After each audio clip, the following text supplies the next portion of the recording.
हर हर महादेव। सबको मेरा प्यार भरा नमस्कार। कैसे हैं आप सब लोग? सबसे पहले तो आप सबको नव वर्ष की ढेर सारी शुभकामनाएं और नव वर्ष की ढेरों बधाइयाँ। ये पॉडकास्ट आप सबको खास तौर पे इस नए वर्ष जो हमारा हिंदू नव वर्ष है उसके बारे में मैं बताना चाहूँगी। ब्रह्म पुराण के हिसाब से जो चैत्र मास के प्रथम दिन यानी चैत्र मास प्रतिपदा जो होती है प्रथम दिन उसके सूर्य उदय पर ब्रह्मा जी ने सृष्टि की रचना की थी, ऐसा ब्रह्म पुराण में लिखा है।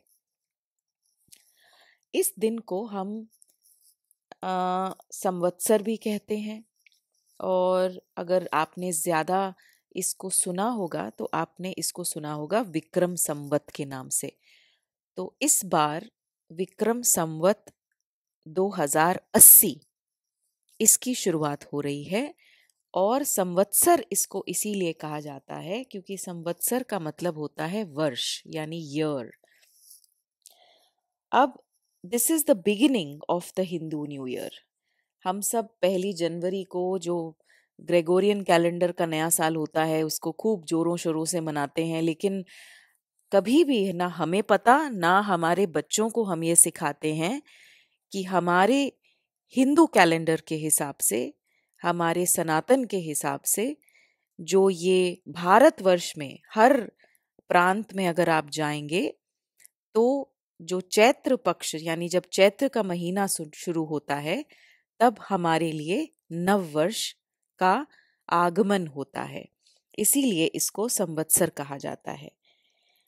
अब हमें इस दिन को वैसे ही मनाना चाहिए जैसे हम 1 जनवरी को मनाते हैं। हमारी संस्कृति इतनी विशाल है कि हम समय की गणना जब करते हैं, when we do calculation of time जिसको हम काल कहते हैं, हर चीज को जब हम काल के नजरिए से देखते हैं तो we get a very very different and a very deep perspective about our life. अब ये जब मैं काल की बात बोलती हूँ तो मैं क्या कहने की कोशिश कर रही हूँ? काल यानी समय, समय यानी टाइम जिसकी हम दिन में शायद पता नहीं कितनी हजारों बार बात करते हैं लेकिन इसका रेलेवेंस शायद हम भूल जाते हैं। काल जो कि हमारे बस में है ही नहीं, जिसके बारे में हम जानते ही नहीं। वो कहते हैं ना कि सेठ जी को शौक था 1 का 10 कीजिए, लेकिन काल ने आकर कहा सेठ जी अब अपना जीवन वापस कीजिए। इसे कहते हैं काल।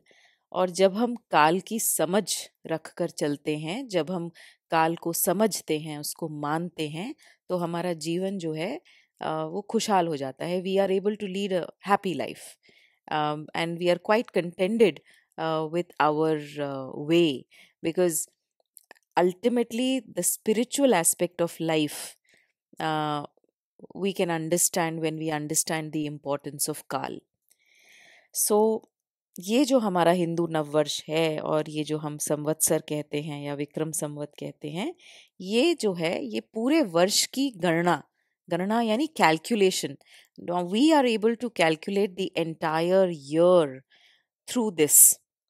And what do we do when we calculate? हम प्रकृति को देखते हैं। प्रकृति यानी जो हमारे बाहर की प्रकृति है, जो मदर नेचर है, हम इसकी कैलकुलेशन से ये समझ पाते हैं कि how is mother nature going to behave. जो प्रकृति है वो इस वर्ष कैसा बिहेव करेगी, पहले 3 महीने कैसा करेगी, फिर अगले 3 महीने कैसा करेगी। और इसके साथ साथ हम अपने अंदर की प्रकृति के बारे में भी बहुत कुछ जान पाते हैं। हमारे अंदर की प्रकृति यानी हमारी टेंडेंसीज क्या रहने वाली हैं। ये सब गणनाएं, all these calculations come very easy जब हम अपने शास्त्र को समझते हैं। और इसीलिए मैं कहती हूँ ज्योतिष भी एक बहुत बड़ा शास्त्र है।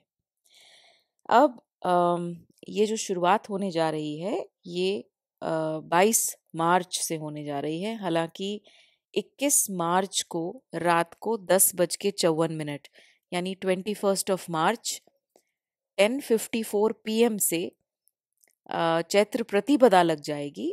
लेकिन there is always as usual a confusion कि नवरात्रि कब से है। चैत्र जो प्रतिपदा है हम उसको 22 मार्च से ही मानेंगे। अब ये साल क्या होने वाला है, अगर आप ध्यान से शास्त्र के हिसाब से और मेरी कैलकुलेशंस को समझें तो इस साल बुध और शुक्र, Mercury and Venus will be the most prominent planets, they will play major roles this year. Mercury को राजा माना जा रहा है इस साल का और शुक्र को मंत्री माना जा रहा है इस साल का। अब ये साल क्या लेकर आएगा, what is this year going to bring to all of us? If I see that, now I'm giving you a broader perspective also. I do see that any two countries might be able to resolve their conflicts in this year. It could be any two countries. It could be Syria and Russia. It could be any two countries. If you can just see that, I see कि कहीं ना कहीं conflicts को resolve होता हुआ मैं देख पा रही हूँ। दूसरी चीज़ very important, 25th of April to 25th of October, please note 25th of April 2023 to 25th of October 2023, Jupiter and Rahu are coming together and they will form a yog which is called a Chandal Yog. So गुरु और राहु जो है 25 अप्रैल से 25 अक्टूबर तक साथ रहेंगे, जिसको चंडाल योग बोला जा रहा है, और शनि की दृष्टि इस पर पड़ेगी, गुरु और राहु पर पड़ेगी। अब ये समय थोड़ा सा स्ट्रेसफुल रहने वाला है। हाउएवर बहुत सारी मैं देखती हूँ कि बहुत सारे लोग बहुत सारी चीज़ें बोल रहे हैं इस टाइम को लेकर, लेकिन ऑनेस्टली मैं वर्ल्ड वॉर 3 होते हुए नहीं देख रही हूँ। I am not seeing any nuclear attack. I am not seeing any World War III conditions happening. However, on a more smaller level, you have to take a lot of care about your business decisions around this time, which is April to October. Considering our new year, जिसकी मैं बात कर रही हूँ, कहीं ना कहीं कुछ कुछ इलाकों में बारिशें या तो कम होंगी या बहुत ज़्यादा होंगी. I don't see normal rains happening. So either it will be lesser than usual or more than usual. Leaders यानी राजाओं के बीच लड़ाई और मतभेद होने वाला है. All the leaders, so they could be of any area. It could be a corporate, it could be an institution, an educational institution, anywhere. If you see that, I see that the leaders will have some issues with each other. And like I say that this coming year, people, the biggest challenge will be conflicts of people with each other. Leaders will face a very major challenge of resolving conflicts and even handling people for that matter. It might not be that easy for leaders to handle their own people, which is why I feel that आपस में काफ़ी लड़ाई हो सकती है leaders के, आपस के मतभेद बहुत बढ़ जाएंगे, ऑपोजिशन शायद जीत सकती है। मुझे ऐसा कुछ लग रहा है कि इस बीच में जब गुरु और राहु का चंडाल योग बनेगा तो सत्ता परिवर्तन का समय आ सकता है, विच मीन्स कि ऑपोजिशन पार्टीज जो हैं वो पावरफुल हो सकती हैं और रूलिंग पार्टीज कहीं ना कहीं कमज़ोर पड़ सकती हैं। देखिए 12 साल बाद गुरु अपनी राशि में आ रहे हैं, लेकिन राहु के साथ रहेंगे, तो ये चांडाल दोष आप याद रखिएगा। ईगोइस्टिक रूलर्स मैं देख पा रही हूँ, जो ऑटोक्रेटिक रूलर्स हैं, जो डिक्टेटर्स हैं, they are going to face a lot of public protest.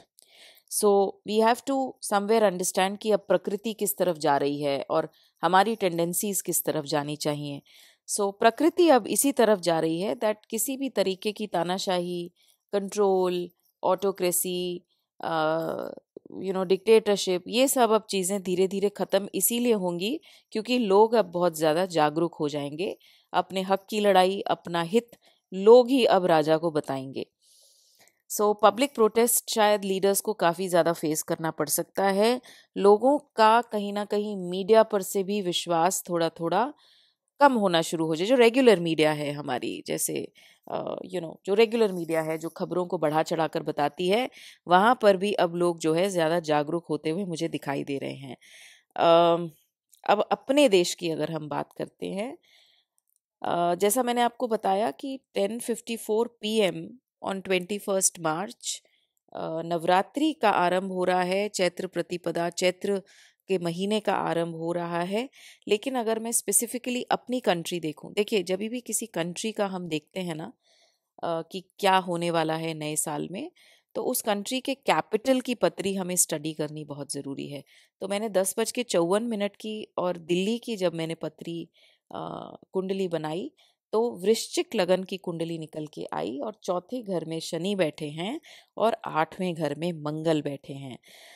चौथे घर में शनि जो है वो अपनी दृष्टि से मंगल को देख रहे हैं, और जो लग्नेश हैं वृश्चिक लगन के स्वामी मंगल, वो अष्टम में चले गए हैं। सो ये थोड़ा सा कंसर्निंग पॉइंट मुझे लग रहा है रूलिंग पार्टीज के लिए।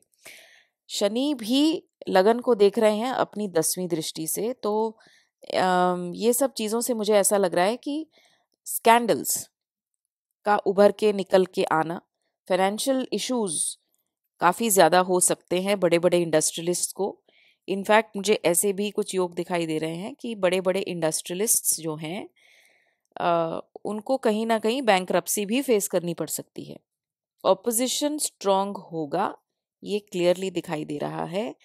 वेस्टर्न पार्ट जो है हमारी कंट्री का, जैसे दादरा नागर हवेली, गोवा, गुजरात हो गया, महाराष्ट्र हो गया, कर्नाटका हो गया, पहले 9 महीने मुझे यहाँ पर पॉलिटिकल अनरेस्ट काफ़ी दिखाई देता है।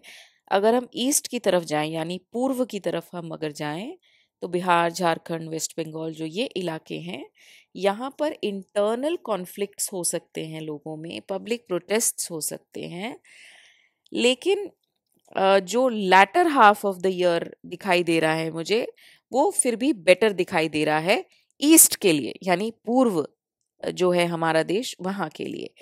जो नॉर्थ है हमारे देश का, यानी आप देखो दिल्ली हो गया, हरियाणा हो गया, उत्तराखंड, चंडीगढ़, पंजाब, ये सब जो इलाके हैं, यहाँ पे एक सबसे बड़ा कंसर्न मुझे ये दिख रहा है कि यहाँ पर फूड प्राइसेस हाइक दिख रहे हैं, जिसका कारण मुझे ये लग रहा है कि शायद जो क्रॉप्स की यील्ड है वो शायद कम हो, यूजुअल से कम हो, जिसकी वजह से फूड प्राइसेस जो है वो राइज करेंगे।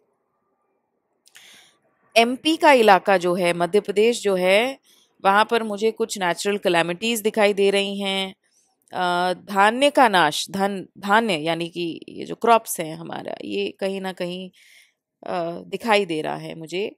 साउथ में सत्ता परिवर्तन दिखाई दे रहा है मुझे।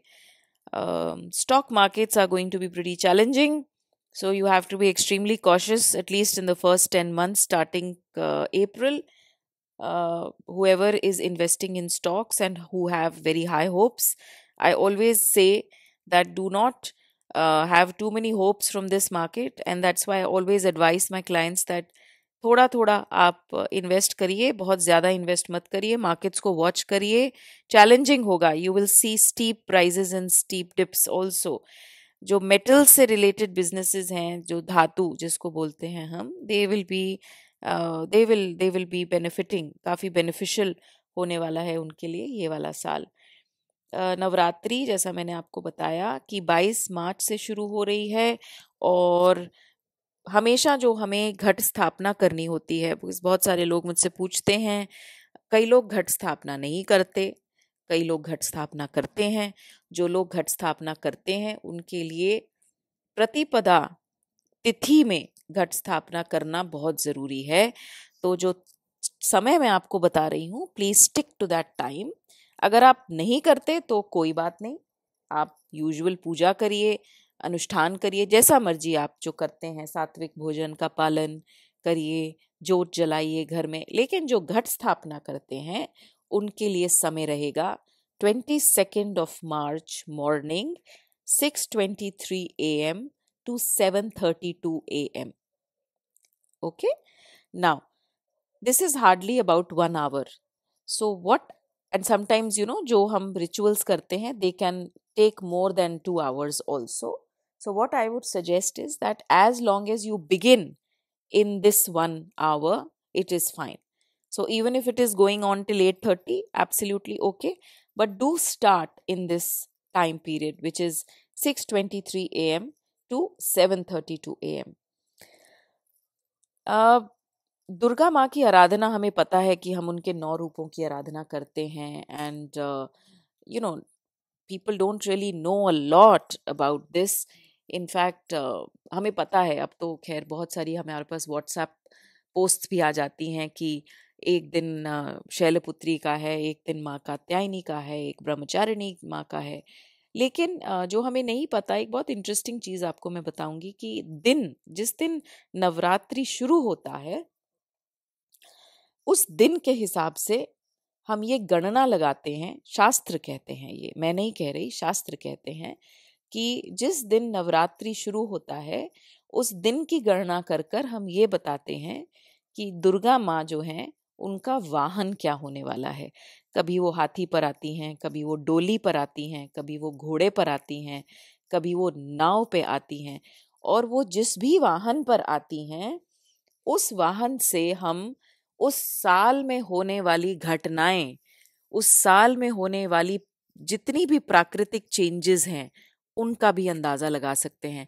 तो आप सोच सकते हो that our shastra is so elaborate and so precise that it gives us so much of deep knowledge, not just about ourselves but also prakriti.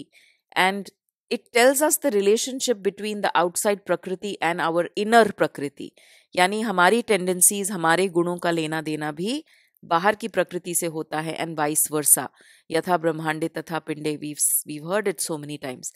सो इस बार क्योंकि नवरात्रि बुधवार की है तो इस बार जो है ऐसा माना जा रहा है कि माँ दुर्गा नाव पर सवार होकर आएंगी.